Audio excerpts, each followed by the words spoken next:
I'm very excited today to host Professor Csaba Szepesvari from DeepMind and University of Alberta. So Csaba is very well known in reinforcement learning and bandit community, and he doesn't need it. But I'm going to briefly introduce him. So he's a CIFAR AI chair and the team lead for foundations team at DeepMind, and he's a professor of computer science at University of Alberta.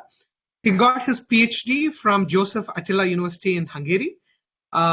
In addition to publishing in top journals and conferences, he currently serves as action editor for JMLR and associate editor for Math of War. He has written several books. The most recent of them is Bandit Algorithms, which you can see here, which is, I guess, the standard textbook now on bandits, which came out like just last fall. Csaba is co-inventor of UCT algorithm, which is a variant of Monte Carlo tree search that was used in AlphaGo program, which defeated the top Go professional a few years ago. During the pandemic, Csaba started a new virtual seminar series on reinforcement learning theory, which I think is a great service to the community. So in terms of the talk, if you have any questions throughout the talk, please type them in the Q&A box, and I will monitor the box and if need be, interrupt Csaba and ask your questions. So without any further ado, Csaba, the floor is yours. Thanks, Ivo, for the nice introduction. The pleasure to be there virtually, at least. So I said that I'm going to talk about some work that I'm really excited about. This is in the context of reinforcement learning, and more narrowly in the context of planning in large MDPs. And this work tries to investigate the limits of what you can do in this case. If you have a large MDP, then there are some lower bounds that say that, well, you need to touch every state action pair in the MDP if you want to come up with good actions or good policies. And that's too much because most of the MDPs are too large. And then the question is, what can you do? And so that's what this talk is about. And the answer is going to be, well, you have to do computations in some compressed form. And so that's what the whole talk is about. This work wouldn't have been possible without the work of a lot of other people. So I'm going to present papers written by my students, Gellert Weiss, Roshan Sharif, other students that I happen to work with, who are not my students, Philip Amortia and Barnabas Janser, and colleagues, Yasin Abbasiyat Kori, Nanjiang, and Tola Timor. And a large portion of the research has been inspired by works of Simon Dusham, Kakadi, Ruseng Wang, and Lin. I work a little bit with Lin, but not with the rest of the people, maybe one day, but their paper was really inspiring for all this work that I'm going to present today. So the content is super simple. We're first going to talk about what and why, and then the results and conclusions. Next slide. Big questions. So this is about like what are we doing and why are we doing it. So we are trying to chase the question of why is reinforcement learning so successful and when is it so successful. On the right, you see some pictures highlighting some of the successes of reinforcement learning algorithms in various domains, robotics, computer games, where it's mostly about the demonstration that a single algorithm is able to learn to play a large suite of computer games just from looking at what's happening on the screen, which I think is a pretty amazing success. And then Computer Go, where reinforcement learning based algorithms defeated the top player a couple of years back. But we shouldn't forget about early successes like TD Gammon, where reinforcement learning based algorithms achieved a very, very high level of professional play early on in the 90s. So we see all these successes. The question is, why is this happening? And then can we repeat them? So next. The other question that one might ask is, okay, this is fine, like maybe we are just lucky in these cases, but we want to apply RL more broadly, and then the question is how to do that, like how can, like what are the limits and how to broaden the applicability of these algorithms. Next. The next question is whether these algorithms have a lot of moving parts, so to say.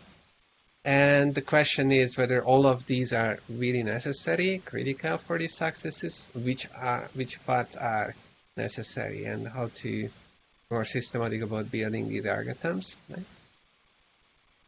And so ultimately the question is, what are the good RL algorithms? That's the question that I'm trying. Okay, so in terms of like what do we mean by a good algorithm? What is that we are trying to achieve?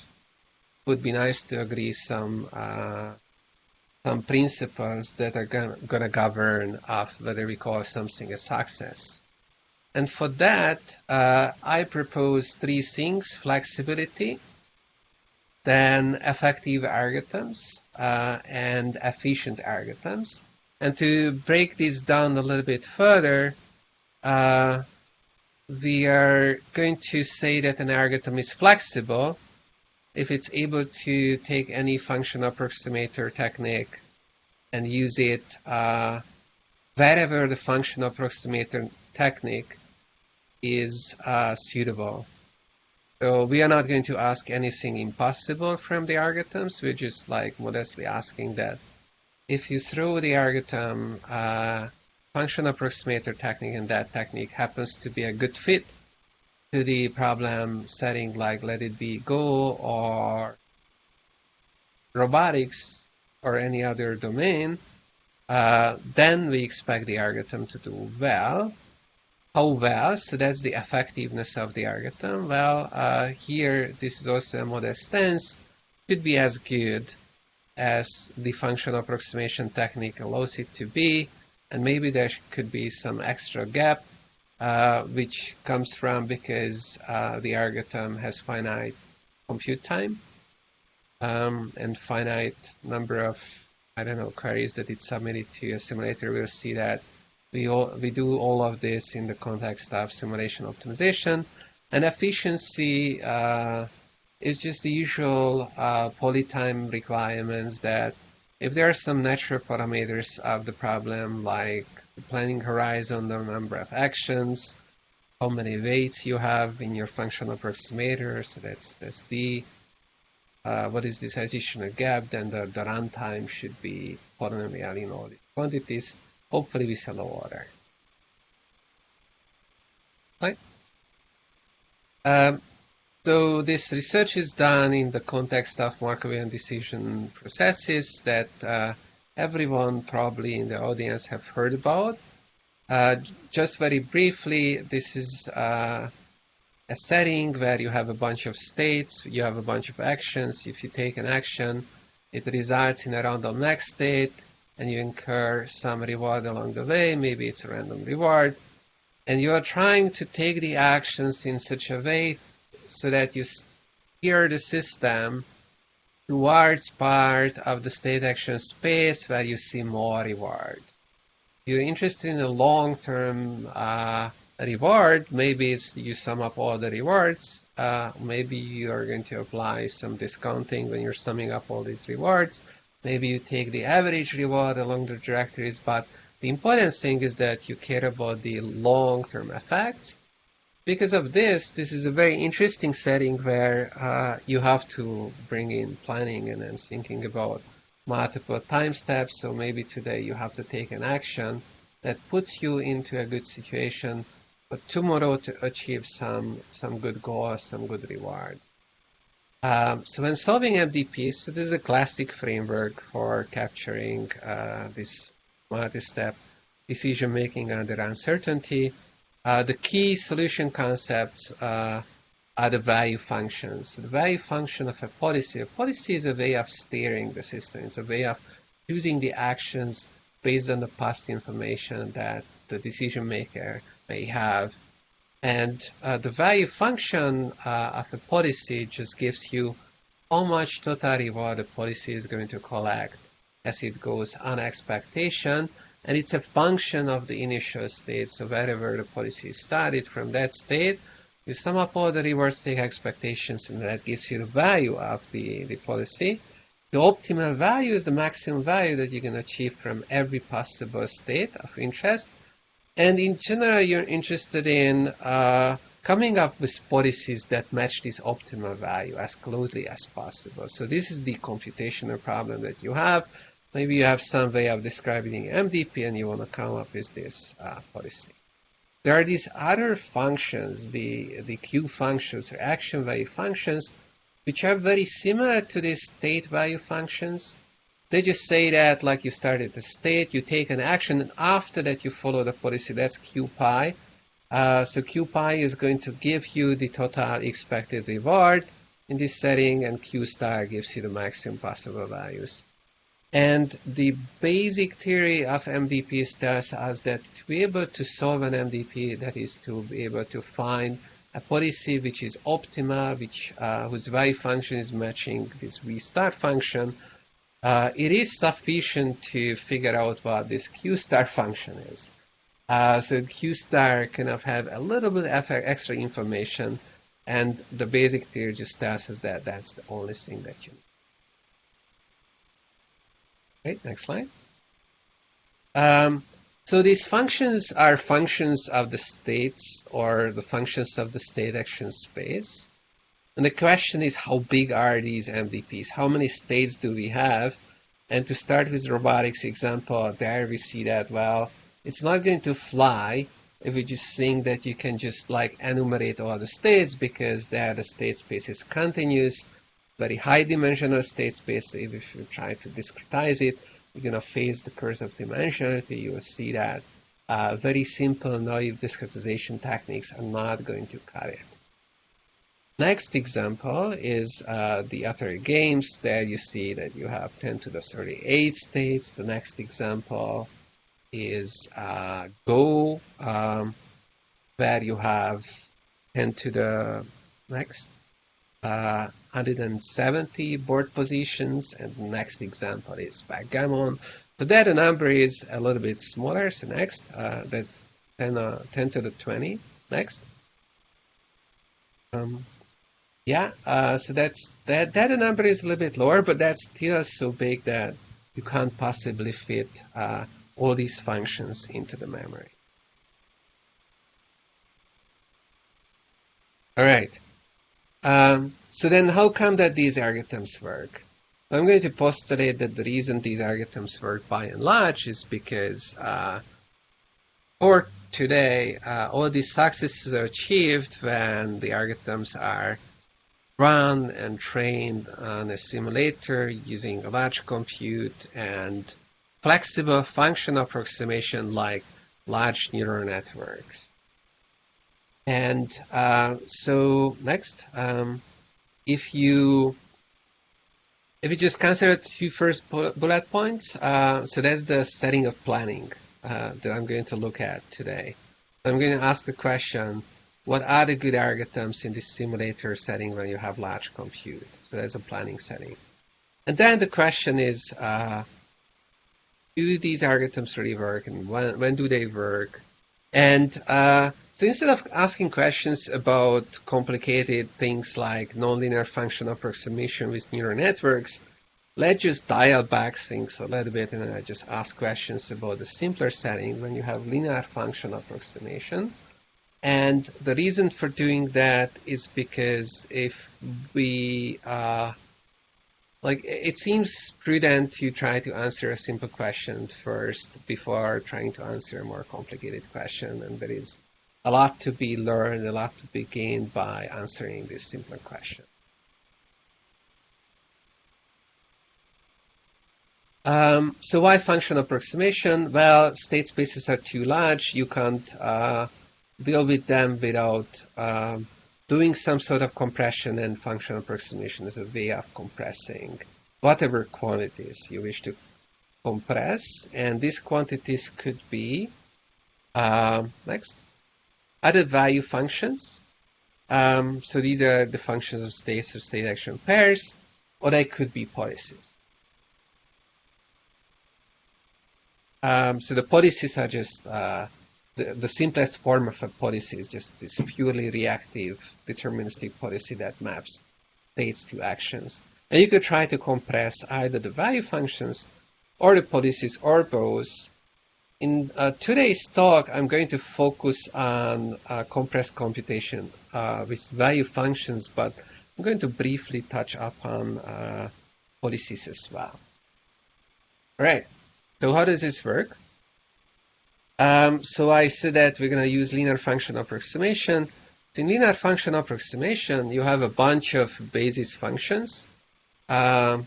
This phi 1 to phi 2 to phi of d, that's on the top right corner of the slide. And let's say you want to approximate the action value function of some policy, which is a function of the state action pairs SA. The idea is that with just a few basis functions, maybe as shown on the figure with just 6 basis functions, you can approximate functions that are defined over really large spaces, like infinite spaces. And maybe it's not too crazy to think that you can get good approximations to some target function with using not too many basis functions. If you have some additional prior knowledge about what these functions may be, then you can do this by choosing the basis functions in a. Great, next slide.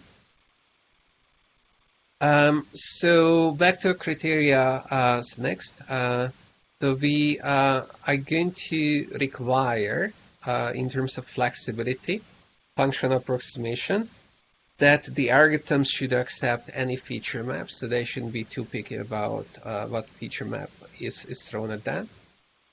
So that's going to check, next slide, the criterion of flexibility. And then the other thing that we might want to have is efficiency, which is going to be this polynomial runtime guarantee.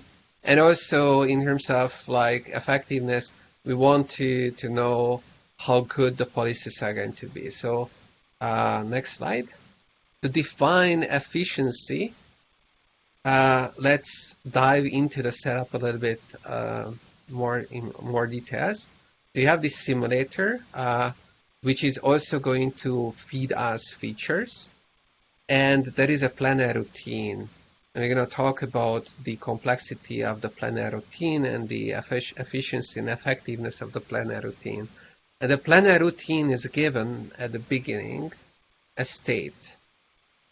And it's also given the feature vector of the state. So let's say in this case we are approximating a state value function. So the planar routine can go on then and then submit queries to the simulator in the form of state action pairs, and the simulator responds to the queries by replying back with next states according to the dynamics of the MDP. So this PAS, that's a distribution over states. S prime is sampled from the underlying distribution of the MDP. And it also gets back the reward. Maybe it's a stochastic reward here. I just wrote it for deterministic reward. And it also gets back the features of the next states. And then, next, the planner can do this for a while, submit multiple queries, but at the end of the day, it has to decide, okay, I know enough, and I know what action to take at this initial state S0. Right? So the computation that the planner needs to do is to just come up with an action. And then there are variations, like if you have finite horizon planning problems, then you have these stages of where you are in the horizon, and then those would be supplied to the planner. And then the planner is going to ask from the simulator of like, okay, if we are in this stage, like what's the feature vector corresponding to the next state at the next stage. And if you do action value function approximation, then the variation is that the feature vectors are going to be supplied for all the action. Next slide. So that's how efficiency is defined. Efficiency is going to be how many queries are submitted and how much computation is done. But then the next question is how good is the planner? And to figure out that, imagine that the planner is interconnected with the simulator or real environment, which is the same as what the simulator, the planner can access to, and it's interconnected with it in a closed loop fashion. So whatever action it came up with, it is fed back to the environment, and the environment makes a move, moves the next state, and that state is fed back to the planner. And in this closed loop fashion, the planner is going to induce a policy of the environment. And we evaluate how good the planner is based on how good the policy that it induces in the environment is. Right, next slide. Okay, so with that, we covered both flexibility and efficiency. So let's talk about effectiveness. Next. And that's the remaining problem in effectiveness is to define what do we mean by how well the MDP is fitting to the feature map that the planner was supplied with. Right? So to get this off the ground, imagine that you have the MDPs listed on the left with these blue dots. It's all possible. And on the right, you have all these feature maps. And for each of them, you can think about a measure of like how well the MDPs fit to the feature map. Actually, you can think about multiple such measures. One of such measures would be just to say, let's say the feature map is for action value functions, is how well the action value function can approximate the optimal action value function Q star. So that's one such metric. But you can think about other metrics that people came up with during the years. The second metric is how well the features are going to map all the action value functions of all the policies in the MDP. Right? So that's also just gives you a number. If this number is small, then the feature is good. If the number is big, then the features are not that great, and then we don't really require the planner to do a great job because it was not supplied with a good fitting feature vector. The very last one is like how well the feature vectors are fitting operator that I haven't talked about yet, but it's unimportant at this stage of the talk. At the end, if you want to ask. Got it? So can we imagine that these metrics are going to be small? Yes, they could be small when things can be compressed, like in this little study example where you have this visual mountain car and you see these flowers, they're blinking. But the blinking of the flowers and the state of the flowers, so that's part of this description of the MVP. They have some dynamics. It's unrelated how the car is traveling on this mountain and you want to control the car. And so you can compress away everything that is related to the flowers in this example. So you can compress the state space. And admittedly, this is really a silly example, but it is meant to show that in an MDP, potentially you have a lot of things that are unrelated to how to act optimally. And then you can do a great amount of compression. And maybe you're able to priorly decide about these basis functions and come up with ones that are going to be a good fit to the MDP just by thinking about what's important for controlling, for developing a good controller for these MDPs. Right? So why so complicated? So a much simpler possibility would be just to think about policy search. You could have all these features and then you could say that, well, why don't we consider, let's say, policies that depend on, so we're compressing policies. So they depend on the features, maybe in a log linear fashion, like in Boltzmann or softmax policies. And then you come up with some metric and then you just want to maximize this metric. And you don't have to. So the planning problem would then be to consult this simulator and then somehow solve this search problem, this policy search problem, as well as you can, right? So the features are a good match if this metric is going to be high, and maybe you achieve the performance of the optimal policy. But the problem is that this simple approach just doesn't work. It doesn't take off. This policy search problem is NP hard even for the simplest possible cases that people can imagine. Usually the metric that people come up with in this policy search, policy gradient metrics, is some kind of average of the performance of the policy over the states, as shown here. And maybe you use discounting. And this result by Vlasis and Littman and Barber from 2012 says that even in this very simple setting where you use state aggregation, this policy search problem is NP hard, and it's also hard to approximate. It's really a hopeless problem even for finite MDPs. If you're compressing too much, you're asking too much. So that's why our framework is a little bit different and might feel a little bit more complicated, but there is this hopeless problem, so we really can't just try to do this. All right, so next slide. So let's get to some results. So the results are going to come in three forms.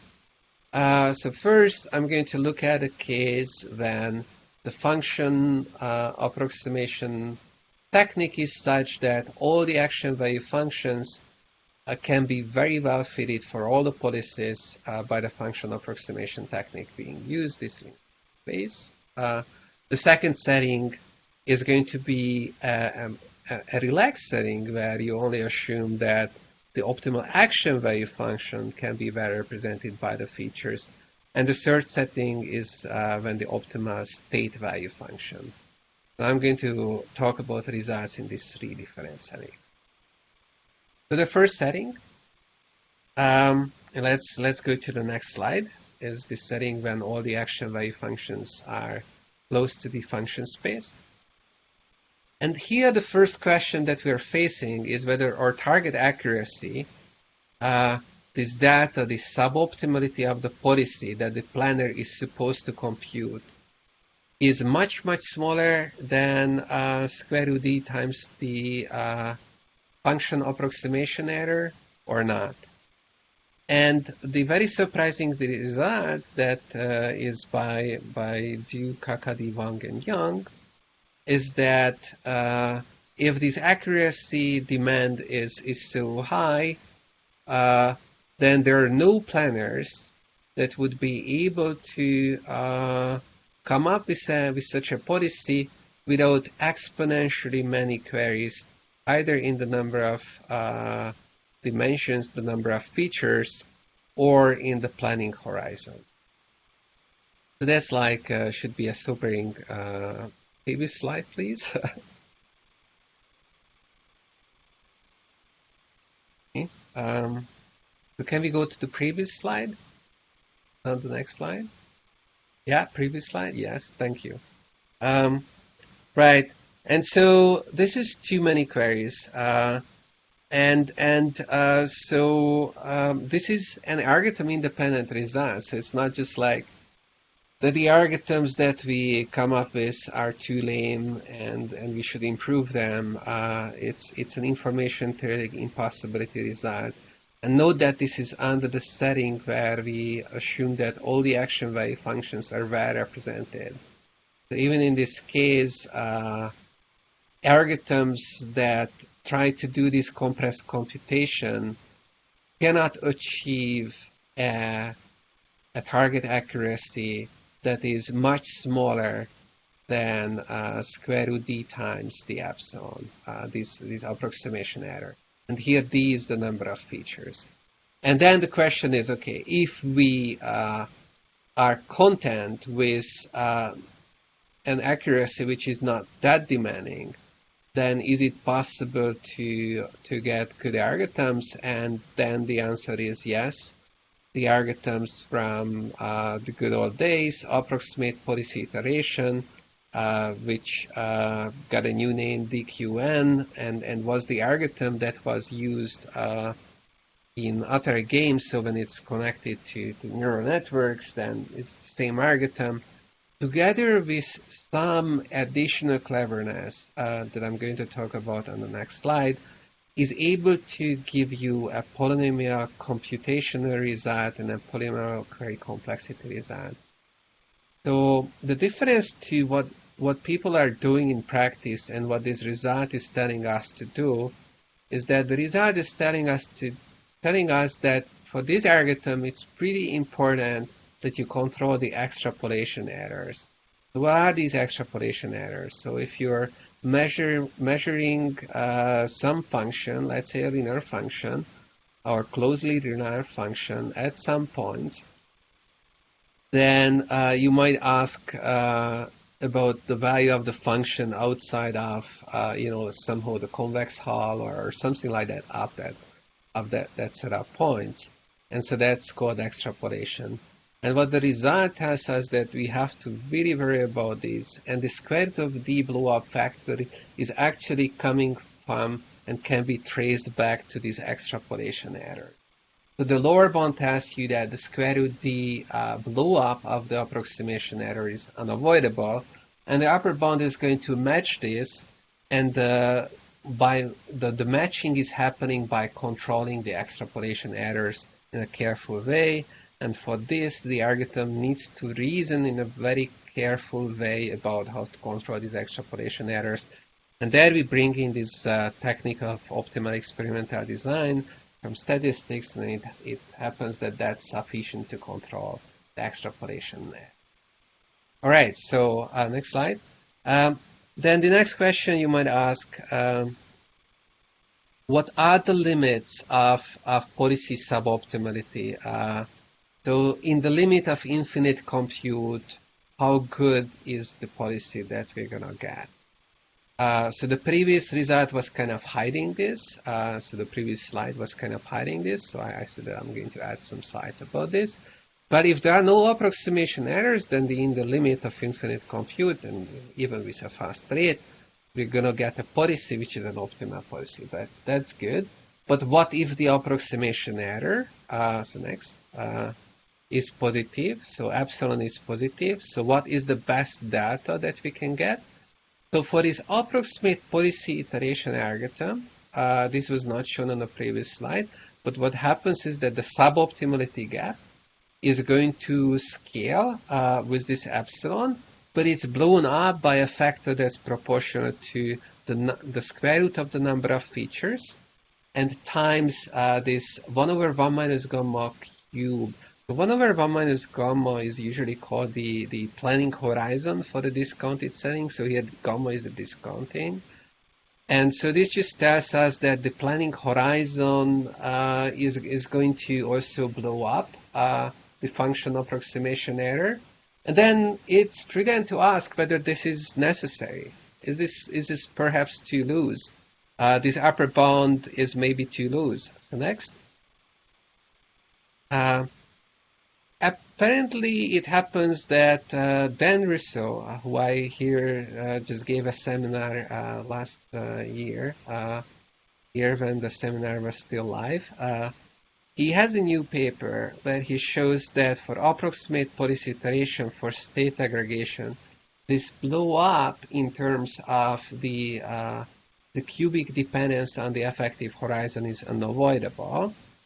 He doesn't have the square root of the other result kind of predicts that the square root of d is unavoidable. In state aggregation, the square root of d can indeed be removed. So I believe that kind of closes the case for state aggregation and approximate policy iteration. But the question still is whether some other algorithm can do better than this. Next slide.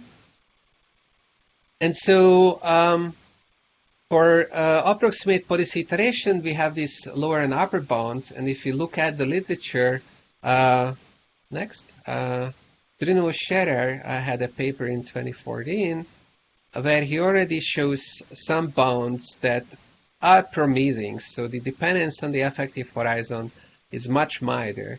But the appearance of this constant C, which is a problem-dependent constant, it's not just like depending on a feature map, but it depends on the MDP.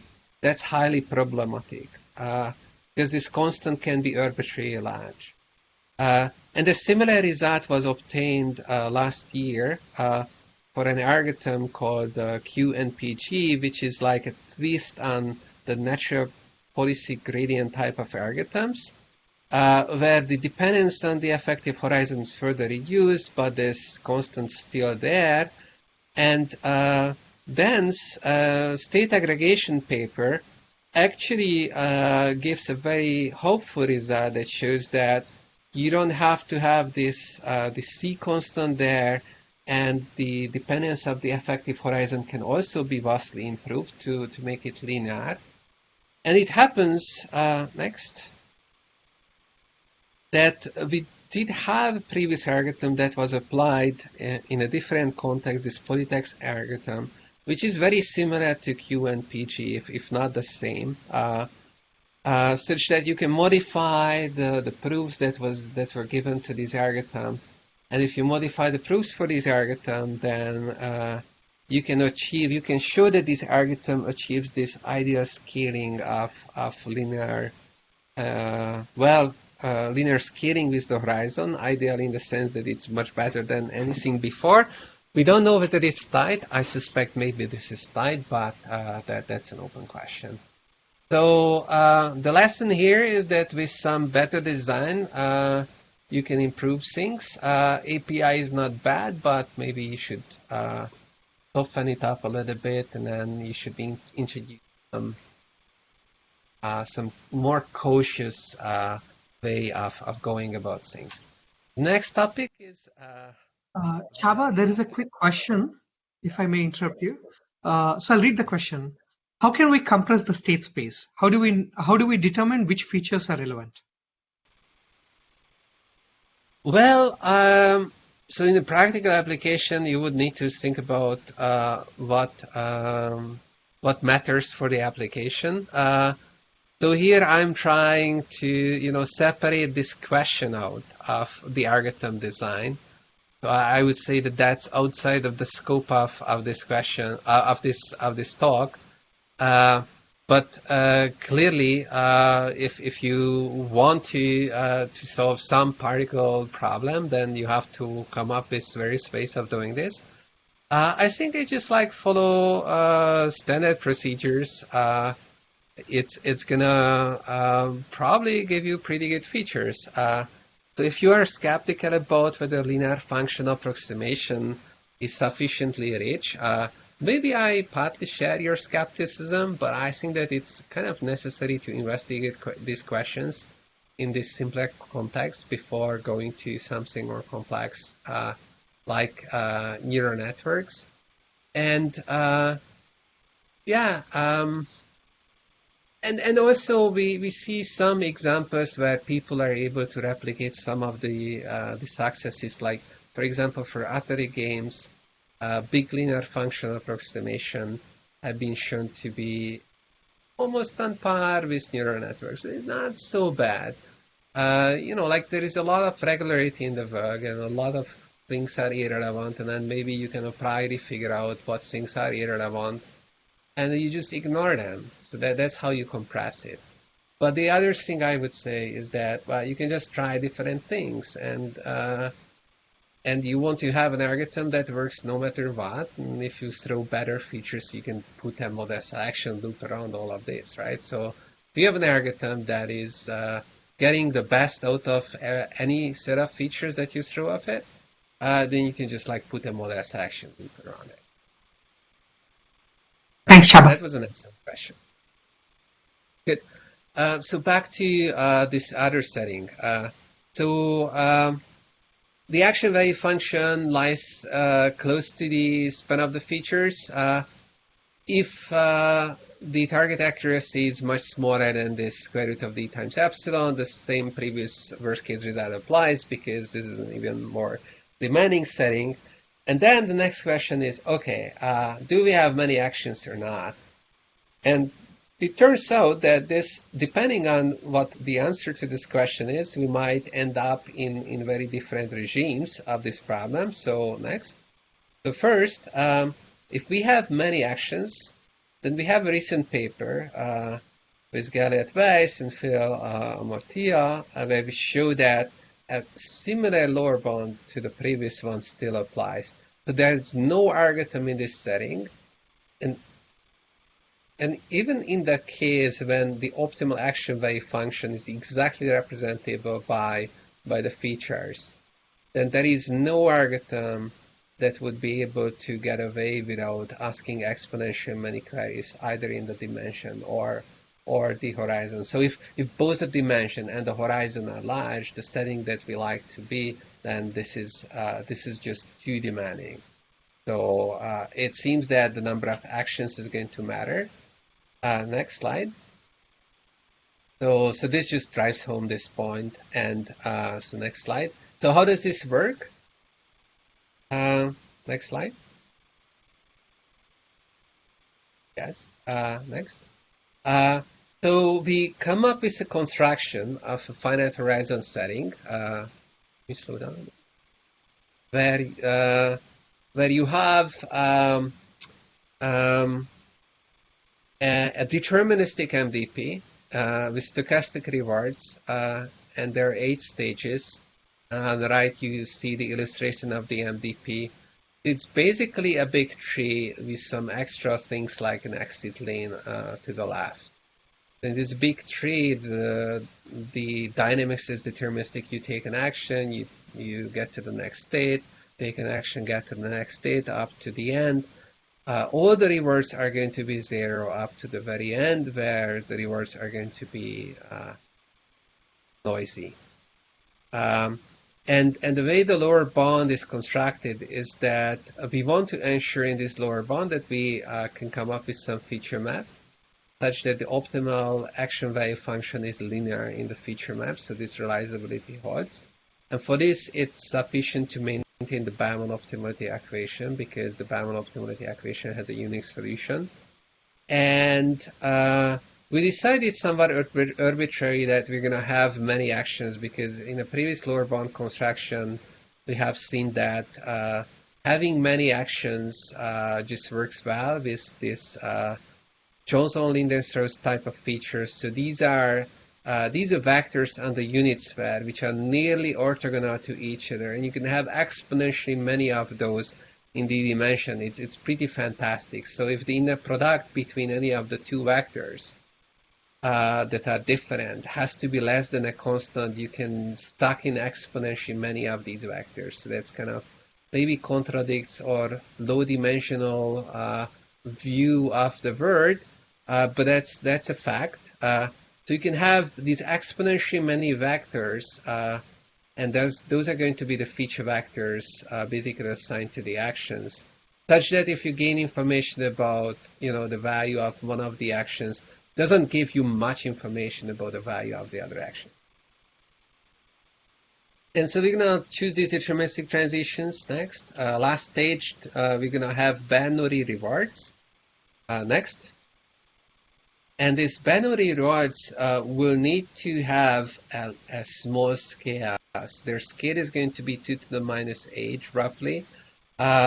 This is because otherwise a planner could just go in and experiment in the last stage and figure out the optimal action, because we somewhat arbitrarily decided that in every state the same action is going to be optimal, because that helps us to deal with this realizability question. The Bellman optimality equation is written there, and it takes this very simple form, and we are in a much better position to make this happen.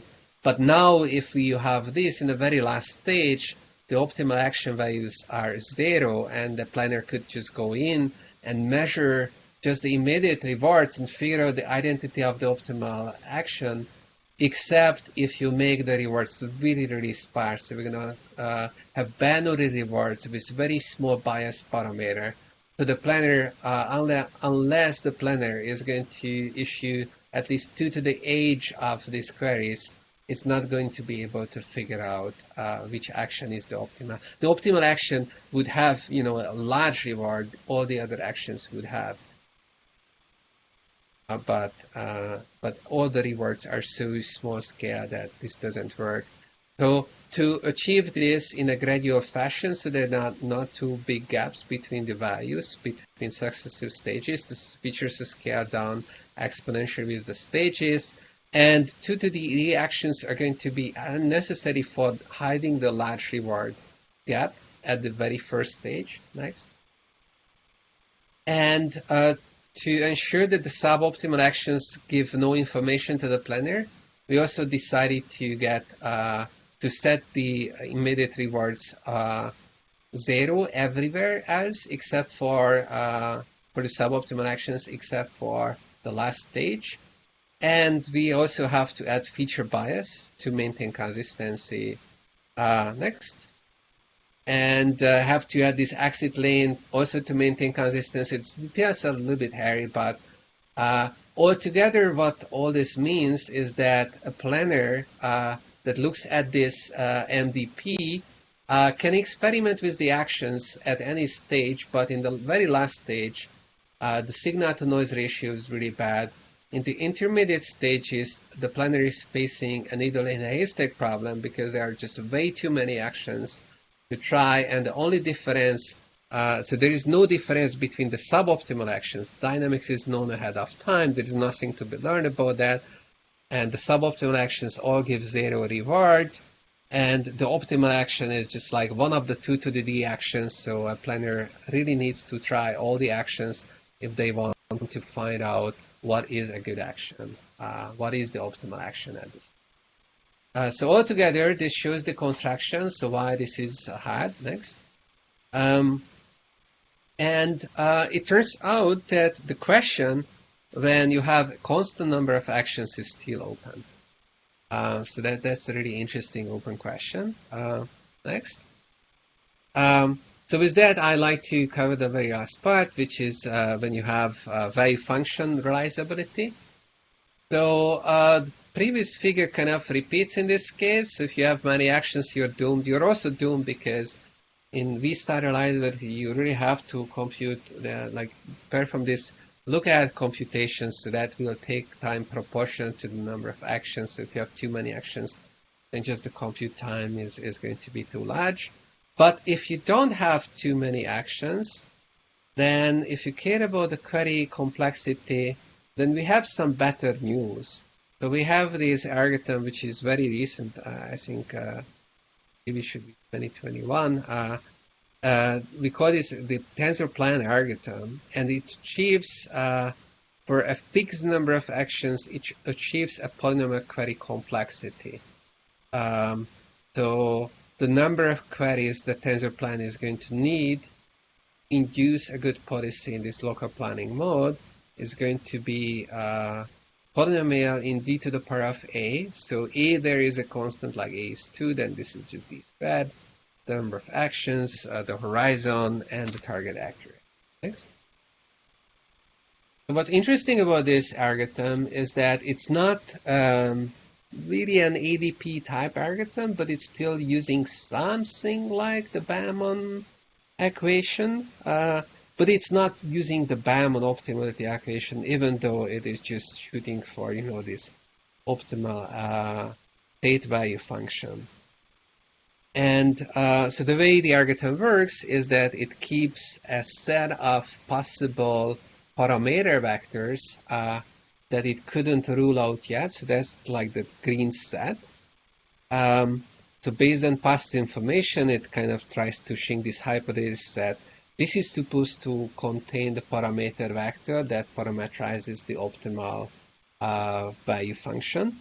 And given this set, then it solves this linear optimization problem of like, what is the parameter vector that gives us the best value at this initial state? So that's theta plus shown on this figure. And then, given this vector, it comes up with this policy. So this policy is the one that makes everything consistent. So you have this value function, and this value function should be consistent. Well, at least there should be one action such that the value according to this value function at the current state is the same as the immediate reward plus the expected value at next states under this value function. So that's the policy that we choose. We roll out with this policy. Previous slide. Or next slide. No. I want to know previous slide. Previous slide. Yeah, thank you. Sorry. Okay, so you have this policy, and you want to roll out with this policy. So when rolling out with this policy, this algorithm is going to check whether this consistency holds, whether this value function really does satisfy this. And here what's important is that there is no maximum. Like, we're just checking whether there exists any action. We'll be happy to take any action. We don't want to take the action, and like, we're not going to stop if the maximizing action doesn't satisfy this. Just any action. This is going to help with the proof, and the result is actually, because of this, is a little bit stronger. The result that we can prove is that this algorithm is able to compete with any policy whose value function is linear with the features. So it's not only, so the requirement that the optimal value function is in the span of the features is just a special case of it. Even if that is not the case, but there is a policy which is whatever policy. It's maybe a great policy, but maybe it's a good policy, but its value function lies in the span of the features, then the algorithm is going to guarantee that it's going to collect as much reward, almost as much reward as this policy, and then the best of these policies. Going to be able to compete with just all of these policies.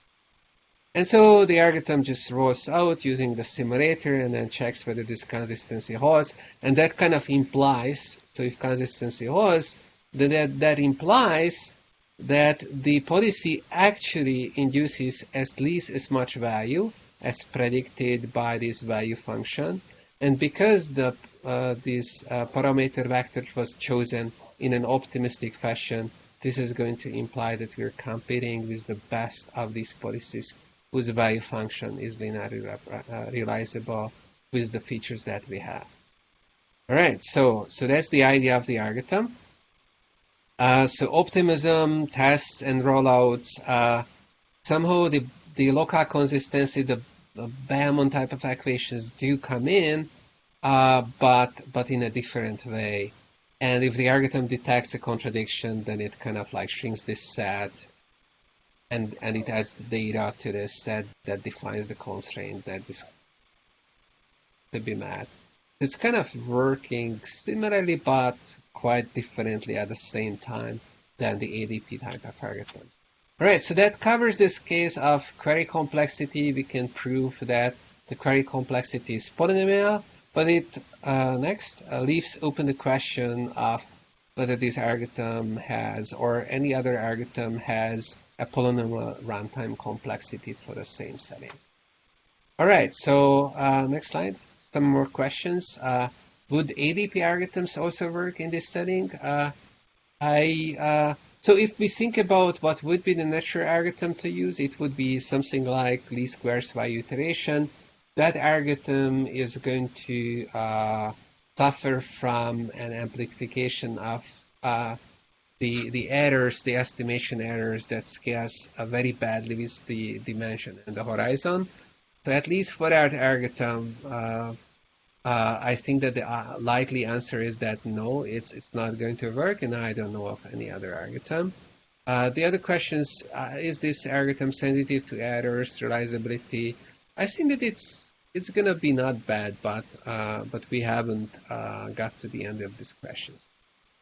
But maybe one of the most interesting questions is whether the same argument, same ideas would extend to Q-star realizability with a few actions. We don't know the answer. Next slide.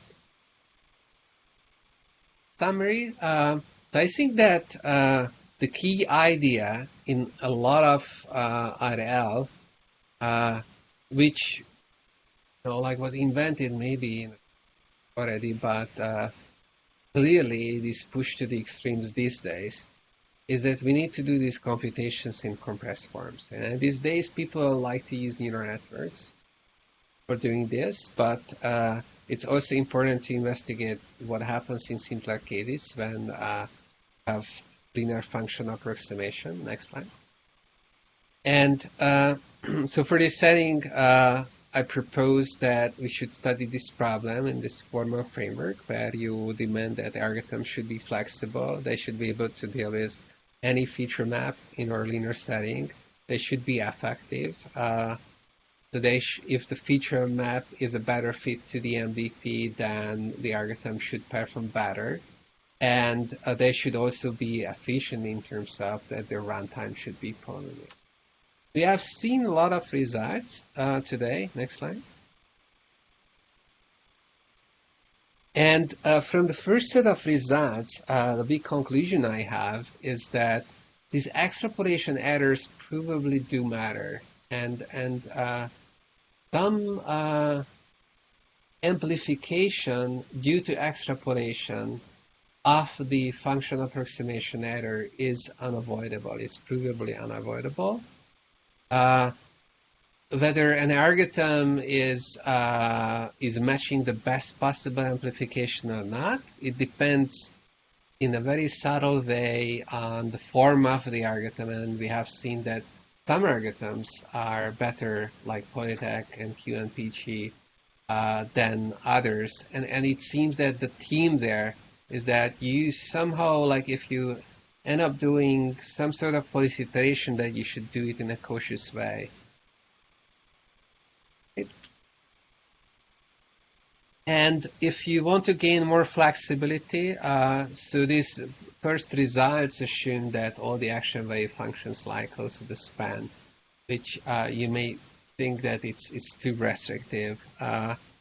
If you only assume that the optimal action value function or a value function lies in the span, then we see that to get any positive results, we had to change the way the algorithm is designed, and we ended up with this optimistic algorithm with constraint generations and rollouts, which I find quite interesting and fascinating, and then yet have to see how to translate algorithms like this into practical algorithms. But I think that it's really exciting to see these alternate designs showing up, and optimism especially showing up, even though we don't care about how much reward is collected here. It's not an online learning problem, it's just a planning problem, but it's really natural to go for these optimistic algorithms here as well. So one question is, though, whether this all this is going to be modular. Can you swap the function approximator technique with something else? So going from linear to neural networks. In the past, there's been quite a few works that were doing that, and I'm quite optimistic that you can do this at least under some conditions. But maybe it's going to be a little bit more challenging to do in some other conditions. So the first setting, when all the action value functions are representable by the function approximator, we have done that for the Polytech setting. We already know what to do there. But there are questions about extrapolation error, which in the case of neural networks are not so trivial to handle. And we also know from, like independent work with neural networks, people are going after, with these adversary examples in my mind, what they are really going after is these extrapolation errors. And we see that they are not faring too well. So we really have to look very carefully of what's going on there. And since we have learned from this research that extrapolation error probably does matter in the linear case, I don't think that we can expect them not to matter in the nonlinear. If anything, maybe they're going to matter. And then the question is how to handle this well. So what's a good way of doing it? Of course, there are many other settings like the batch and the online setting, which are somewhat harder in some ways than the planning setting. And the batch setting can be so hard that you can prove a lot of impossibility results. So in that way, maybe it becomes an easy setting because you don't have algorithm design problems because you can just like prove all these impossibility results. But maybe that's a little bit too pessimistic. But it's like these are fascinating. All right, next slide. So that's the end of my talk. And I put up some references here, and there are some more references. And I do have this website. I'm teaching, previous slide. I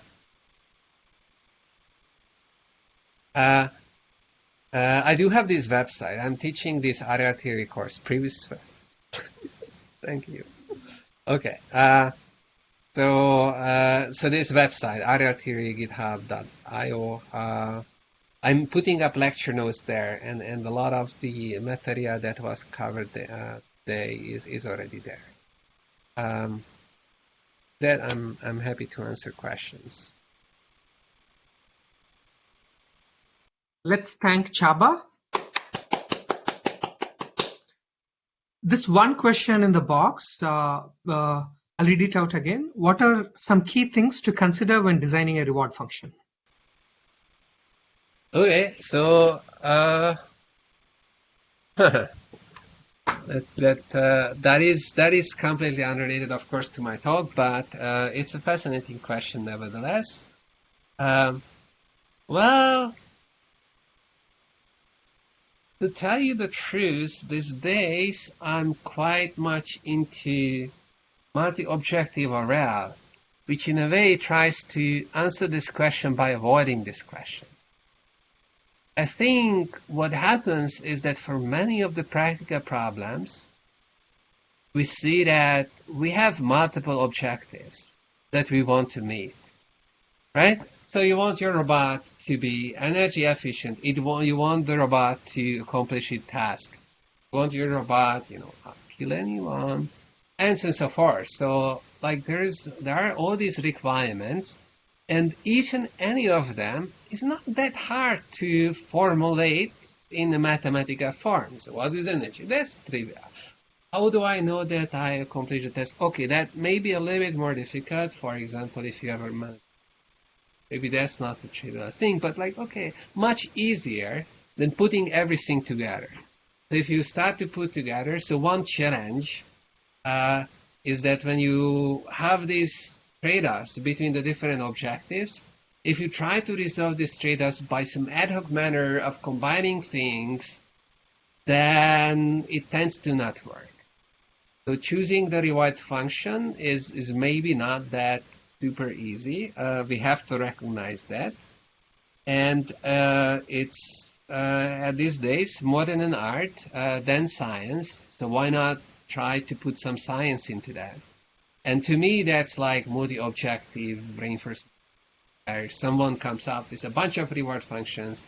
I know you have to resolve the trade-offs in various ways and then demonstrate computational efficiency and whatnot. So I'm really excited about this direction.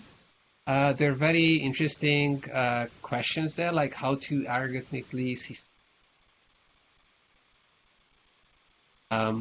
but I guess you can think about other approaches as well that people tried in the past, like imitation learning, learning from experts, like inverse reinforcement, whatever, when people try to learn the reward function. Those are also interesting. These days I'm mostly excited about this multi-objective, and then there one big question that I have, whether you can somehow reduce everything to the standard reinforcement learning. And I think it's a fascinating question. There is a lot of papers that are coming out about this multi-objective. Let's open the floor to the audience for any quick questions, one or two quick questions before we wrap up, because we're already running late.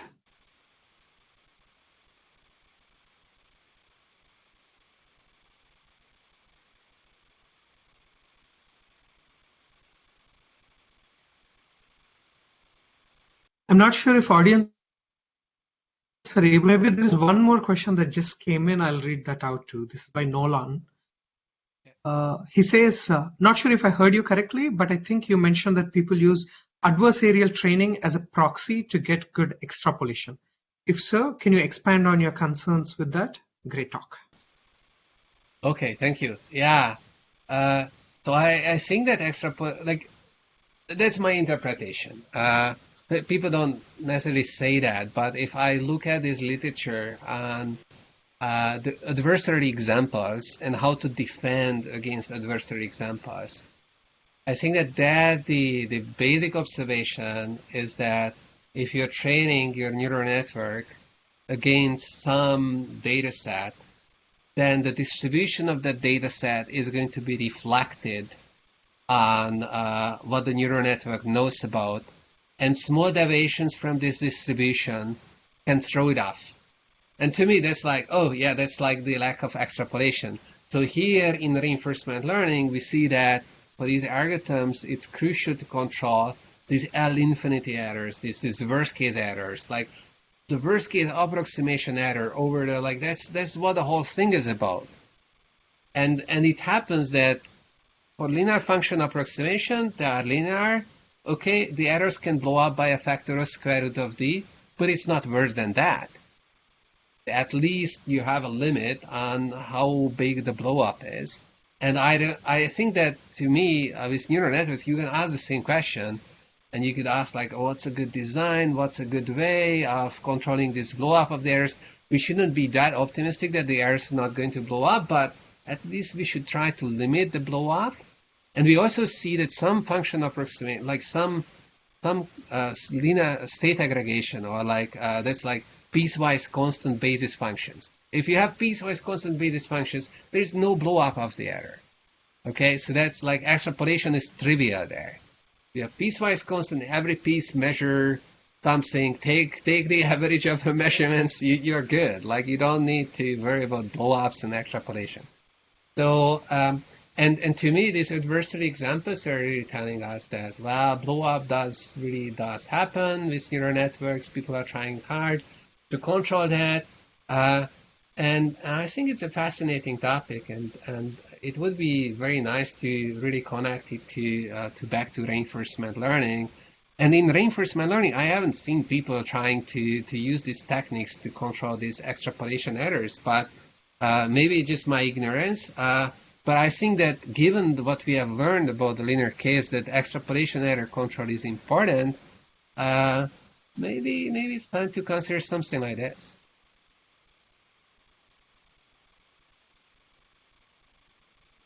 Thanks, Csaba. I don't see any other questions, so maybe we'll end the talk here.